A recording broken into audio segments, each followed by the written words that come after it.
ان آیات میں اللہ رب العالمین نے علم، نالج، قلم، کتاب، ان سب چیزوں کا ذکر کیا ہے۔ اس سے ایک بات ہمیں معلوم ہوتی ہے، وہ بات یہ معلوم ہوتی ہے کہ اسلام کا تعلق اصل میں نالج سے، علم سے، کتاب سے، کاپی سے، قلم سے، پینسل سے، ربڑ سے، انہی سب چیزوں سے ہے۔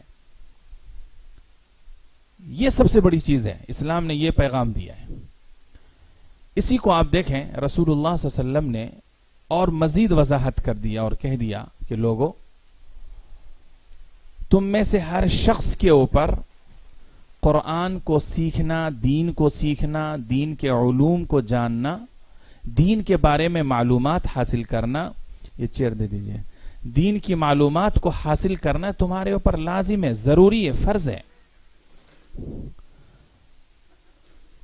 قرآن مجید ایک جگہ کہتا ہے کہ تمہاری بلندی، تمہاری رفعت، تم کو شان اور شوکت، سماج میں اگر تم ایک اچھے انسان بن کر کے زندگی گزارنا چاہتے ہو، عزت و وقار، شان و شوکت والی زندگی گزارنا چاہتے ہو، جہالت کی زندگی سے بچنا چاہتے ہو، تو تم کو علم حاصل کرنا چاہیے۔ یرفع اللہ الذین آمنوا منکم والذین اوتوا العلم درجات۔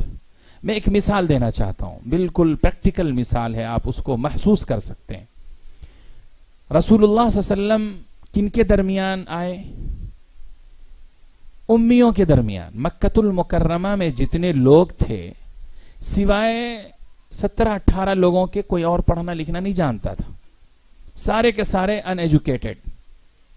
اور ان ایجوکیٹڈ کا مطلب یہ ہے کہ ان کے یہاں تعارف ہی نہیں تھا اسکول کیا ہوتا ہے، کتابیں کیا ہوتی ہیں، قلم و دوات کیا ہوتا ہے۔ جو کچھ ہے انہوں نے اپنے آبا و اجداد سے سن رکھا تھا، وہی وہ جانتے تھے، اس سے زیادہ ان کے پاس کچھ نہیں تھا۔ ان کے درمیان نبی آئے، ان کو نبی صلی اللہ علیہ وسلم کے ذریعے اللہ نے جو پیغام دیا وہ یہ نہیں دیا کہ بھئی تم جاہل ہو، تم کو کپڑا پہننا نہیں آتا ہے، تم کو کھانا کھانے کا طریقہ نہیں آتا ہے، تم کو اپنے مالک، اپنے گاڈ، اپنے خدا کی عبادت ورشپ کرنا نہیں آتا ہے، کچھ نہیں۔ سب سے پہلا آرڈر دیا، اقرا، پڑھو۔ اس کو ذرا اور آپ اوپر لے جائیں، حضرت آدم علیہ الصلوۃ والسلام، جہاں سے ہماری اور آپ کی تاریخ ملتی ہے، ہماری جو ابتدا ہے کریشن جہاں سے ہماری انسانوں کی ہوئی ہے، حضرت آدم۔ حضرت آدم علیہ الصلوۃ والسلام کا پتلا بنایا گیا، حضرت آدم کو بنا دیا گیا۔ سب سے پہلی چیز حضرت آدم کو کیا دی گئی؟ پلیٹ میں بریانی پیش کی گئی، یا بہترین قسم کا، خوبصورت قسم کا کوئی اور تحفہ پیش کیا گیا ہو؟ نہیں۔ قرآن مجید کہتا ہے علم آدم الاسماء کلہا۔ اللہ رب العالمین نے حضرت آدم کو، یعنی حضرت انسان کو پوری کائنات جو اللہ نے پہلے سے سجا رکھی تھی، بنا رکھی تھی، جنت ہو، جہنم ہو، دنیا، زمین، آسمان، اس وقت جتنی مخلوقات تھی، کریشنز اللہ کی تھیں، ان تمام کی ڈیٹیلز، ان تمام کے بارے میں معلومات پہلے حضرت آدم کو اللہ رب العالمین نے دیا۔ کیوں؟ حضرت آدم یعنی ہمارے اور آپ کے ذریعے، انسانوں کے ذریعے اس کائنات کو سجانا تھا۔ آخری سجاوٹ انسان تھے، انسانوں کے ذریعے ہی اس کی تزیین، اس کی زیب و زینت مکمل ہونا تھا۔ تو ظاہر ہے کہ اس کو تو معلوم ہونا چاہیے نا، دائیں بائیں، اوپر نیچے، یہ سب ہے کیا۔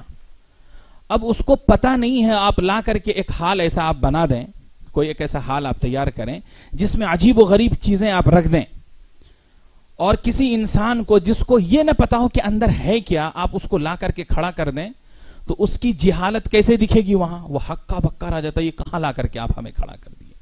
تو اللہ رب العالمین نے حضرت آدم کو کہا کہ آپ کو ابھی نہ کھانا، نہ کپڑا، نہ عہدہ، نہ منصب، سب سے پہلی چیز آپ کو جو ضرورت ہے وہ علم ہے، نالج ہے۔ تو اللہ رب العالمین نے نالج سے سجایا۔ پھر حضرت آدم علیہ الصلوۃ والسلام نے دنیا کو پہچانا، ساری چیزوں کو پہچانا۔ تو میں جو اس سے عرض کرنا چاہتا ہوں کہ ہمارا جب تک تعلق علم سے یعنی شریعت سے، شریعت کے علوم سے، اور شریعت جن چیزوں کو جاننے اور پہچاننے اور معلوم کرنے کا حکم دیتی ہے ان سے ہمارا تعلق رہا، تب تک ہم حاکم رہے، حکمراں رہے. سمجھ رہے میری بات کو؟ اور جب ہم نے اپنا تعلق علم سے، نالج سے، دنیا کو پڑھنے، آسمان کو پڑھنے، زمین کو پڑھنے، آب و ہوا اور فضا کو پڑھنے، موسم کو پڑھنے سے اپنے آپ کو کٹ کر لیا، تعلق ہم نے ختم کر لیا، اس دن سے ہماری گراوٹ شروع ہو گئی. ہم ذلیل ہونے لگ گئے، ہم در در کی ٹھوکریں کھانے لگ گئے. دنیا میں ہمارا کوئی مقام اور مرتبہ، شان و شوکت، عزت باقی نہیں رہ گئی. تو آج بھی قرآن کہتا ہے یرفع اللہ الذین آمنوا منکم والذین اوتوا العلم درجات.